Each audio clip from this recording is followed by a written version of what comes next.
ஒரு கதை சொல்ல போகிறேன். என்ன கதைன்னா, ஒரு கிராமத்தில் ஒரு அழகான குளம். அந்த கிராமமே ரொம்ப அழகு. அதுலேயும் அந்த கிராமத்தில் இருக்கக்கூடிய அந்த குளம் ரொம்ப அழகாக இருக்குமா.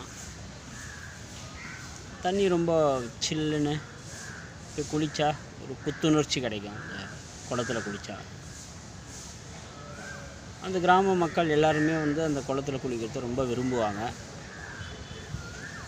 எல்லாம் சந்தோஷமாக போய் குளிச்சுட்டு வீட்டுக்கு போவாங்க. இப்படி இருக்கக்கூடிய காலத்தில் என்ன ஆயிடுச்சு, அந்த ஊருக்கு ஒரு எறும்பு கூட்டம் வந்துதான். வந்த உடனே சரி, இந்த குளத்தை பார்க்குறதுக்கு ரொம்ப அழகாக இருக்குது, போய் குளிக்கலாம் நாம் அப்படின்னு சொல்லிட்டு எல்லா எறும்பும் அழகாக போய் குளிக்கலான்னு சொல்லிட்டு அந்த குளத்துல இறங்கி குளிச்சுக்கிட்டே இருந்தது. ஒரு சில எறும்பு என்ன பண்ணிச்சான், சரி குளிக்கிறதுக்கு அழகாக இருக்குது, ஒரு டைவ் அடித்து பார்ப்போம் அப்படின்னு டைவ் அடித்து குளிச்சுதான். அப்புறம் இன்னும் ஒரு சில எறும்புலாம் சேர்ந்து ஒரு சொரா விடுவோம் அப்படின்னு சொல்லிட்டு சொரா விட்டு தான். அதுவும் இல்லாமல் அதுக்கப்புறம் என்னென்ன பண்ண முடியுமோ அட்டகாசம் இவங்க இந்த எறும்பு கூட்டம்லாம் சேர்ந்து பண்ணிக்கிட்டே இருந்துருக்குறாங்க. சந்தோஷமாக இந்த மாதிரி குளிச்சுட்டு இருக்கக்கூடிய நேரத்தில் ஒரு பெரிய யானை அந்த இடத்துக்கு வருது. வந்து சரி நாமளும் இந்த குளத்துல குளித்தா நல்லா இருக்குமே, ரொம்ப அழகாக இருக்குது இந்த குளம் அப்படின்னு சொல்லிட்டு கரையில் நின்று பார்த்துதான். பார்த்த உடனே சரி குளிக்கணும்னு மனசு இஷ்டம், எதுக்கு கரையிலே நின்றுக்குன்னு குதிப்போன்னு சொல்லிட்டு ஒரே குதியாக தோப்புன்னு குச்சிதான் குளத்துள்ள.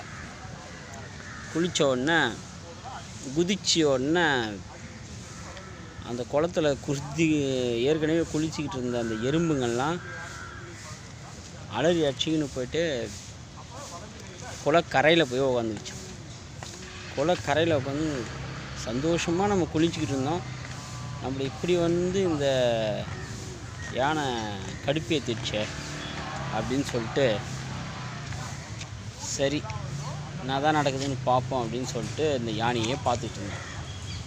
அப்போ பார்த்தா ஒரே ஒரு எறும்பு மட்டும் அந்த யானையோடைய தலை மேலே இருந்து தான்.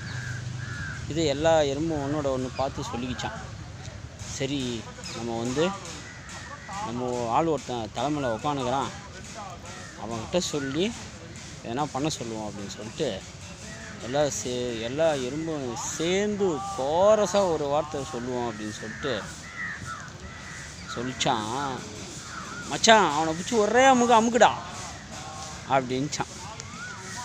இந்த கதை உங்களுக்கு பிடிச்சிருந்ததுன்னா கமெண்ட் பண்ணுங்கள், ஷேர் பண்ணுங்கள்,